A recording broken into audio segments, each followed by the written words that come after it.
Welcome to Point of Contention, where today we delve into a critical issue at the intersection of sports safety and responsibility. The question before us is, should sports coaches be liable for player injuries? It's a topic that resonates from grassroots clubs to professional leagues, touching upon duty of care, the inherent risks of sport, and the very nature of coaching. Joining us to debate this are Sarah Chen, a strong advocate for coach liability, and Ben Miller, who argues against such measures. Their insights will be invaluable as we explore this complex terrain. Sarah, if you would begin with your opening statement. Thank you, Alex. The discussion around coach liability is fundamentally about safeguarding athletes and ensuring that the trust placed in coaches is upheld through responsible practices.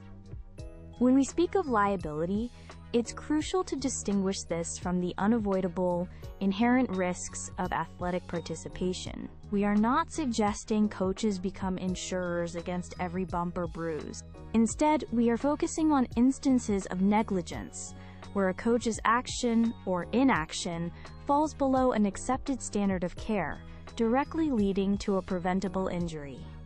Consider situations where a coach dismisses clear medical advice and pushes a player back into action prematurely, resulting in an aggravated or even career-ending injury.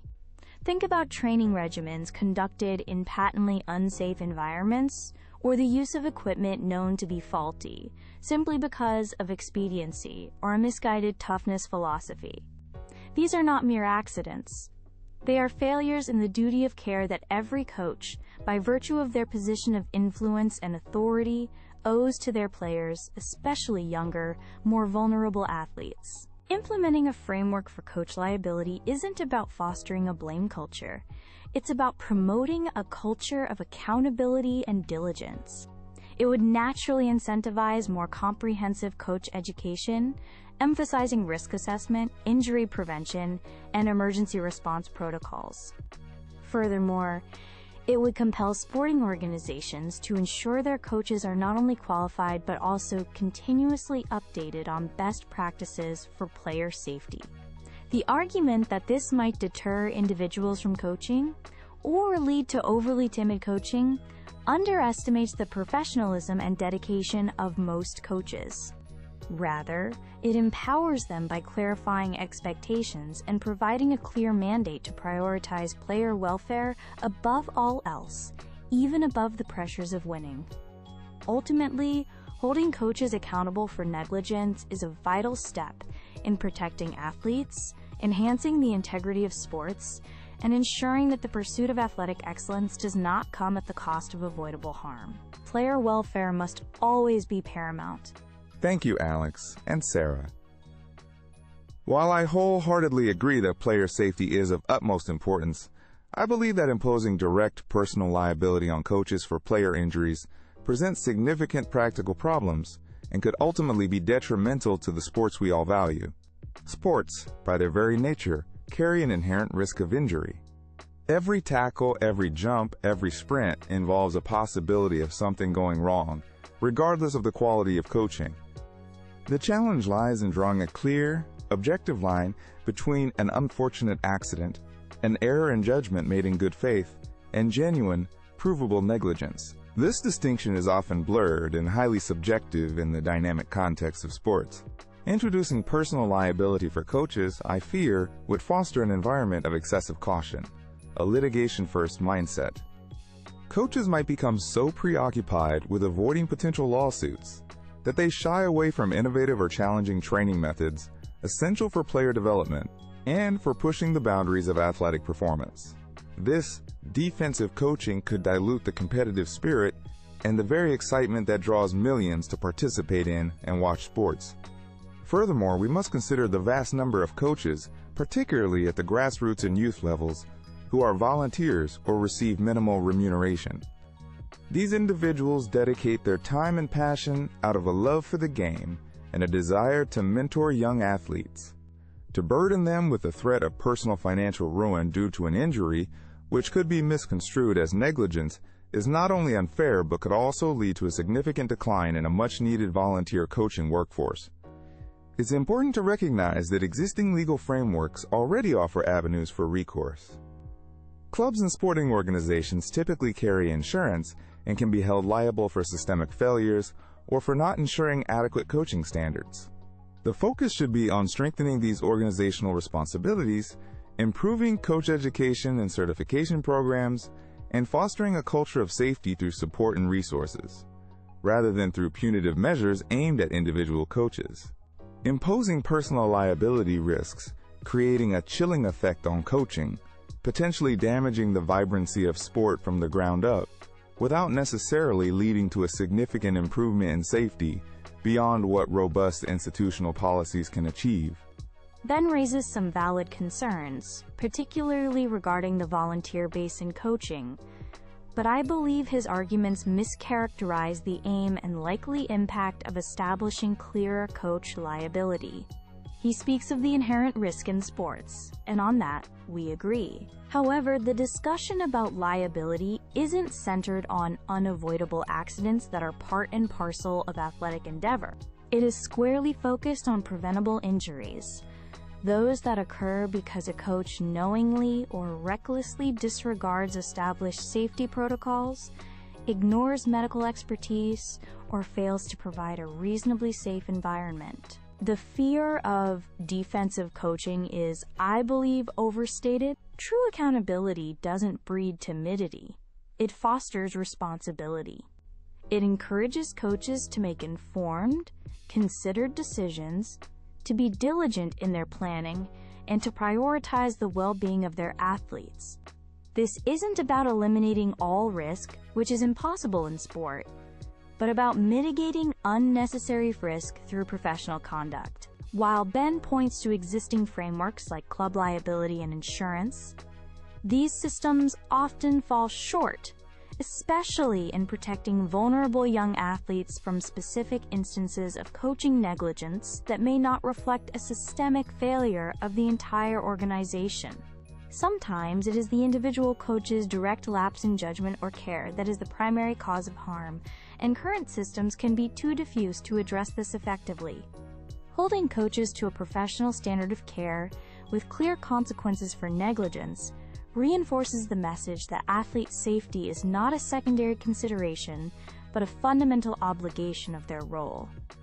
Sarah makes a compelling case for the importance of a coach's duty of care, and I don't dispute that fundamental principle. Coaches are, by and large, incredibly dedicated individuals. However, the practical application of personal liability, especially in defining that precise line between an error in judgment and actionable negligence in a fast-paced sporting context, remains exceptionally challenging and fraught with subjectivity. What one expert might deem negligent, another might see as an acceptable risk within a particular coaching philosophy or competitive situation.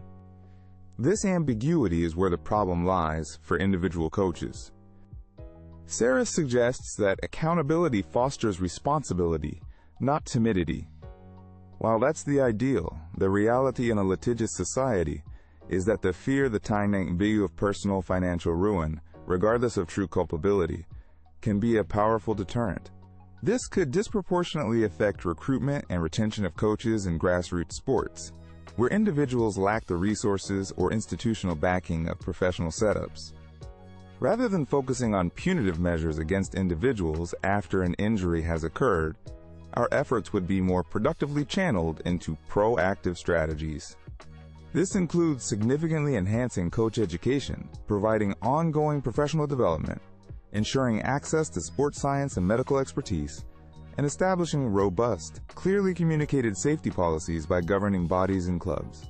These organizations have the resources and the mandate to set and enforce standards, provide insurance, and support their coaches in creating safe environments. Let's empower them to do so more effectively, rather than placing an unsustainable burden on individual coaches. Thank you both for those insightful rebuttals. Sarah, if I may, you've emphasized negligence. Could you clarify where the line is drawn? For instance, if a coach implements a tough, standard training drill, and a player with no pre-declared condition sustains an injury not due to faulty equipment, where does responsibility lie? That's a crucial question, Alex. The line is drawn at reasonable foreseeability and adherence to accepted best practices. If a drill is standard, age-appropriate, conducted with proper supervision and warm-up, and aligns with established coaching guidelines, an injury would likely be considered an inherent risk of the sport. Liability for negligence would arise if the coach, for example, significantly increased the intensity beyond reasonable progression without proper conditioning, ignored signs of player distress, or failed to ensure the playing surface was safe for that specific drill, thereby creating an unreasonable risk of harm. Thank you, Sarah. Ben, you've highlighted the potential negative impacts of personal liability. If direct personal liability is problematic, what robust alternatives do you propose to ensure coaches consistently prioritize safety, especially when competitive pressures are high? Alex, the key is a multi-layered approach orchestrated by governing bodies and clubs.